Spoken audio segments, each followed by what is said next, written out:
ఘన బంగారు భూమి, ఇక్కడ పర్యటించడం గొప్ప అనుభూతి. యావత్ ఆఫ్రికాకు ఈ దేశం ఆదర్శమని కొనియాడిన ప్రధాని మోదీ.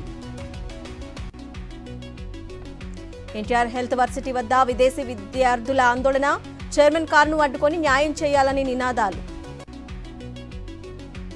రాజధాని విస్తరణ కోసం భూములిచ్చే ప్రసక్తే లేదు, తేల్చి చెప్పిన గుంటూరు జిల్లా రావెల గ్రామ రైతులు. ఎన్టీఆర్ జిల్లా పరిటాల క్వారీల వద్ద కలెక్టర్ను అడ్డుకున్న రైతులు, సాగునీటి పంట కాల్వలను పూర్తి చేశారంటూ నిరసన. ఏపీ హైకోర్టు న్యాయమూర్తి శ్రీనివాసరెడ్డి కీలక వ్యాఖ్యలు, సోషల్ మీడియాలో ట్రోల్ చేస్తున్నారని ఆరోపణ. ఎన్టీఆర్ హెల్త్ వర్సిటీ వద్ద విదేశీ వైద్య విద్యార్థుల ఆందోళన, చైర్మన్ కారును అడ్డుకొని న్యాయం చేయాలని నినాదాలు. సిగాచి కంపెనీకి చేరుకున్న 4 నిపుణుల కమిటీ, ఘటనకు సంబంధించిన విచారణ చేయనున్న టీం. ఫోన్ ట్యాంపింగ్ లో హరీష్ రావు, కేటీఆర్లు కీలకం, అంతా కేసీఆర్ కు తెలిసే జరిగిందన్న మంత్రి కోమటిరెడ్డి వెంకటరెడ్డి.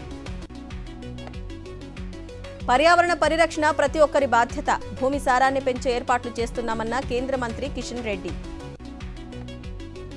ఆదిలాబాద్ జిల్లా బోధ్ ఎస్టీ హాస్టల్ విద్యార్థుల భోజనంలో పురుగులు, నీళ్లపప్పు, ఉడకని అన్నం పెడుతున్నారని ఆవేదన.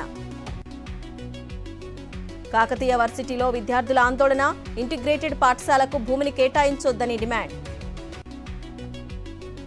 హైదరాబాద్ లో సినిమా పైరసీ రాకెట్ గుట్టురట్టు, కిరణ్ కుమార్ అనే వ్యక్తిని అరెస్టు చేసిన సైబర్ క్రైమ్ పోలీసులు.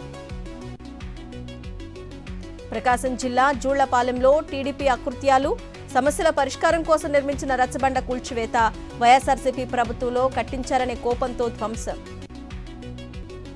హైదరాబాద్ ఎస్ఆర్ నగర్ లో అగ్ని ప్రమాదం, ఓ ఇంట్లో ఫ్రిడ్జ్ పేలి చెలరేగిన మంటలు, అగ్నికి ఆహుతైన సామాన్లు.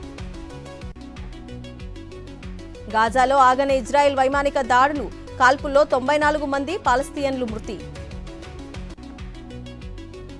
ప్రముఖ ఫుట్బాల్ ప్లేయర్ జోటా కారు ప్రమాదంలో మృతి, స్పెయిన్లోని జమోరా ప్రాంతంలో ఘటన. నష్టాల్లో ముగిసిన స్టాక్ మార్కెట్లు, సెన్సెక్స్ 170, నిఫ్టీ 48 పాయింట్లు లాస్.